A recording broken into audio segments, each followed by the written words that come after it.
आज 12 अगस्त को विश्व हाथी दिवस मनाया जा रहा है और इस मौके पर उत्तराखंड का जिम कॉर्बेट नेशनल पार्क हाथियों के संरक्षण व संवर्धन का एक शानदार उदाहरण पेश कर रहा है। यहाँ न केवल हाथियों की संख्या में लगातार वृद्धि हो रही है, बल्कि पार्क प्रशासन स्कूली बच्चों और स्थानीय समुदाय को जागरूक करने के लिए हर साल विशेष कार्यक्रम भी आयोजित करता है।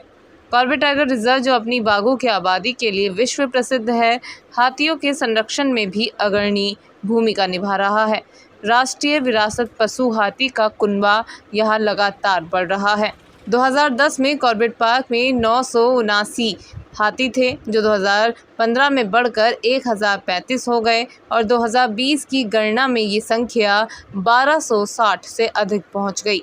वहीं पूरे उत्तराखंड में हाथियों की संख्या 2200 से ज़्यादा है। विश्व हाथी दिवस का महत्व। विश्व हाथी दिवस की शुरुआत साल 2012 में हुई थी, जिसका उद्देश्य हाथियों के संरक्षण, उनके वासस्थल की सुरक्षा और लोगों में जागरूकता बढ़ाना है। भारत में हाथी को राष्ट्रीय विरासत पशु घोषित किया गया है और हिंदू धर्म में हाथी को भगवान गणेश का स्वरूप माना जाता है। धार्मिक मान्यता है कि जिस घर में हाथी की मूर्ति होती है, वहाँ विघ्नहर्ता गणेश का वास होता है। कॉर्बेट पार्क की भूमिका। कॉर्बेट टाइगर रिजर्व के पार्क वार्डन अमित क्वासाकोटी के अनुसार हाथी एक लॉन्ग रेंज एनिमल है, जिसे इंजीनियर ऑफ फॉरेस्ट भी कहा जाता है। इनके वासस्थल का संरक्षण और हैबिटेट डेवलपमेंट कॉर्बेट प्रशासन की प्राथमिकता है। पार्क में कई ग्रासलैंड क्षेत्र हैं जो हाथियों के निवास स्थल है। हाथी गलियारे इनके संरक्षण में अहम भूमिका निभाते हैं। कॉर्बेट से लैंसडाउन रफसान कॉरिडोर राजाजी टाइगर रिजर्व से जुड़ता है, जबकि कोसी रिवर कॉरिडोर के जरिए हाथी नेपाल तक प्रवास करते हैं। इन कॉरिडोर्स की सुरक्षा हाथियों और मानव दोनों की सुरक्षा के लिए ज़रूरी है। देखिए, हाथी दिवस आज 12 अगस्त को मनाया जा रहा है। कॉर्बेट टाइगर रिजर्व में, आमडंडा में, एलिफेंट कैंप कालागढ़ में और कालागढ़ ट्रेनिंग सेंटर में अलग अलग स्थानों पर हाथी दिवस का आज आयोजन किया जा रहा है। और जो स्थानीय ईडीसी विद्यालय हैं, इनके बच्चों में जागरूकता बढ़ाने के उद्देश्य से बच्चों को भी इसमें शामिल किया जा रहा है। जहाँ तक संरक्षण की बात करें तो हाथी एक लॉन्ग रेंजिंग एनिमल है। इसको इंजीनियर ऑफ द फॉरेस्ट भी बोला जाता है। तो इसके लिए एक विशेष चुनौती है वासस्थल प्रबंधन की। तो कॉर्बेट टाइगर रिजर्व में मेनली जो ग्रासलैंड्स हैं वो हाथियों का निवास स्थल है। तो कॉर्बेट टाइगर रिजर्व हमेशा वासस्थल प्रबंधन, हैबिटेट डेवलपमेंट के लिए काम करता आ रहा है। और जो कॉरिडोर्स की बात करें, क्योंकि लॉन्ग रेंजिंग एनिमल्स हैं, तो इसलिए कॉरिडोर्स बहुत ही ज़्यादा इंपॉर्टेंट हो जाते हैं। तो कॉर्बेट टाइगर रिजर्व से एक लैंसडाउन रवासन कॉरिडोर है, जिसके थ्रू राजा जी से हाथी कॉर्बेट में एंटर करते हैं। और साथ ही कॉर्बेट से रामनगर, तराई सेंट्रल और अंतिम नेपाल जाने के लिए कोसी रिवर कॉरिडोर एक काम करता है। तो उसके संरक्षण के प्रयास हमेशा हमारे द्वारा किए जाते रहे हैं। उत्तराखंड के साथ ही कॉर्बेट में कितने हाथी? देखिए, कॉर्बेट टाइगर रिजर्व में अभी वर्तमान में 1260 से ज्यादा हाथी पाए जाते हैं। मानव वन्यजीव संघर्ष की चुनौती। वन्यजीव प्रेमी दीप रजवार का कहना है कि हाथी संरक्षण की सबसे बड़ी चुनौती मानव वन्यजीव संघर्ष है।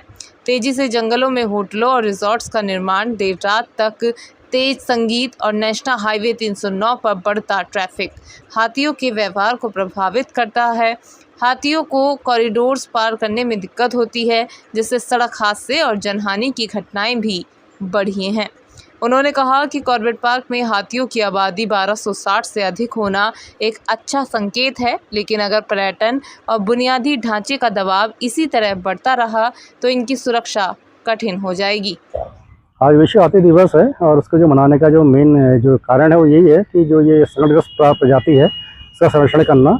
और जो चुनौतियां हमें मतलब विगत वर्षों में देखने को मिली हैं, चाहे वो वन्यजीव संघर्ष हो या इनकी घटती आबादी हो या इनका आबादी और इनका जो मतलब आगमन बढ़ा है, तो ये भी एक चुनौती है जिनसे पार पाना मेरे ख्याल से एक काफ़ी कठिन है।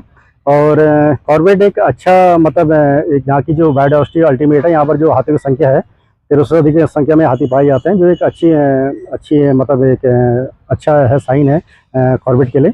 बट साथ में जो उसके संरक्षण की चुनौतियां हैं, खासकर जो विगत वर्षों में जो मानव वन्य संघर्ष की घटना बढ़ी है, और इसका सबसे बड़ा कारण जो मैं समझता हूँ जो आपकी जिस तेजी से होटलों का निर्माण हुआ है, जंगलों के आसपास जो रिजॉर्ट बनने हैं और जो वहाँ पर देर रात्रि तक संगीत बजाया जाता है, उससे कहीं ना कहीं इनका जो व्यवहार है प्रभावित हुआ है।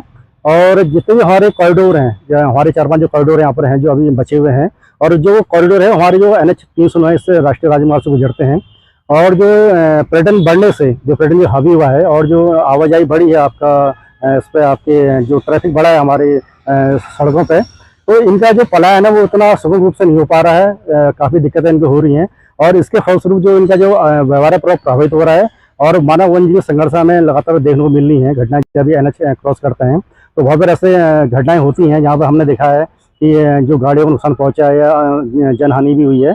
तो ये चुनौतियां हैं। अगर वन जो आपका विश्व हाथी दिवस है ये तभी सक्सेस हो पाएगा जब एक ठोस रूपरेखा के साथ हम आएंगे और उसको धरातल पर उतारेंगे।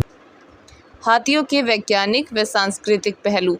हाथी धरती का सबसे बड़ा स्थलीय स्तनपायी है जो एक दिन में करीब 300 किलोग्राम तक भोजन करता है।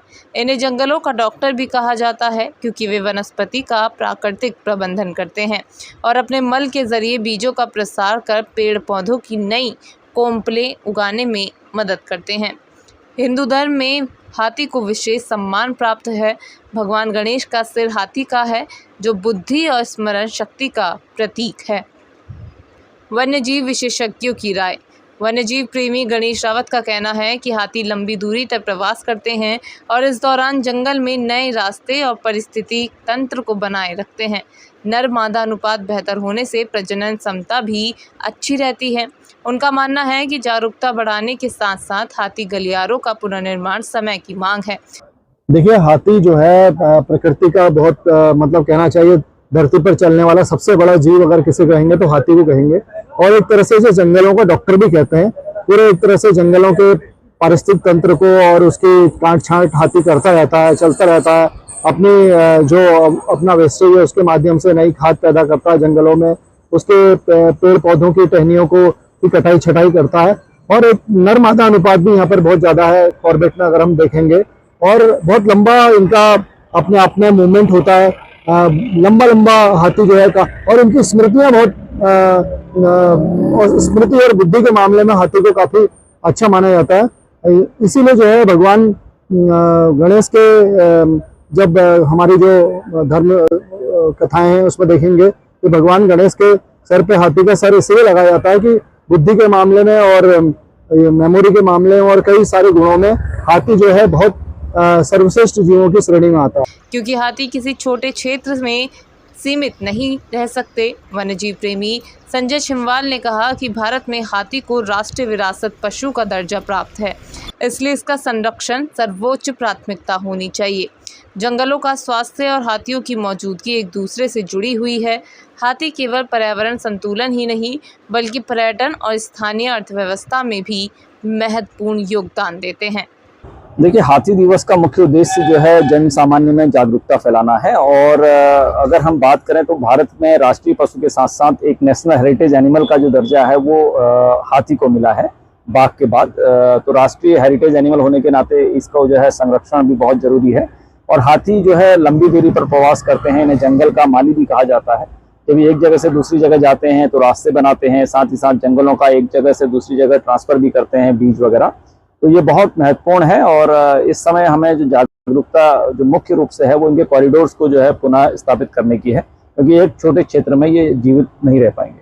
2010 कॉर्बेट पार्क में 979 हाथी, 2015 संख्या बढ़कर 1035, 2020 1260 से अधिक हाथी। उत्तराखंड में कुल आबादी 2200 से ज़्यादा। ये आंकड़े बताते हैं कि संरक्षण प्रयास सफल हो रहे हैं, लेकिन तेज़ी से बढ़ते मानव हस्तक्षेप और पर्यटन दबाव के कारण चुनौतियां भी बढ़ रही हैं। संरक्षण के लिए आगे का रास्ता। हाथी गलियारों की सुरक्षा और पुनर्निर्माण ताकि हाथी स्वतंत्र रूप से प्रवास कर सकें। पर्यटन प्रबंधन, संवेदनशील क्षेत्रों में होटल रिजॉर्ट निर्माण पर नियंत्रण और शोर प्रदूषण कम करना। सड़क सुरक्षा उपाय, हाईवे पर स्पीड ब्रेकर, साइन बोर्ड और अंडरपास निर्माण। स्थानीय समुदाय की भागीदारी, स्कूली बच्चों और ग्रामीणों को जागरूक करना। मानव वन्यजीव संघर्ष रोकथाम, फेंसिंग, प्रारंभिक चेतावनी सिस्टम और वन कर्मियों की तैनाती। विश्व हाथी दिवस केवल एक औपचारिक उत्सव नहीं बल्कि हाथी जैसे संकटग्रस्त प्रजाति के अस्तित्व को बचाने की पुकार है। जिम कॉर्बेट नेशनल पार्क ने संरक्षण का जो मॉडल पेश किया है वो देश और दुनिया के लिए प्रेरणादायक है। लेकिन अगर मानव वन्यजीव संघर्ष, वासस्थल संरक्षण और पर्यटन का अनियंत्रित दबाव जारी रहा तो ये सफलता खतरे में पड़ सकती है। हाथी हमारे पर्यावरण, संस्कृति और जैव विविधता के अभिन्न अंग हैं। इन्हें बचाना केवल वन विभाग की जिम्मेदारी नहीं बल्कि हम सबकी साझी जिम्मेदारी है।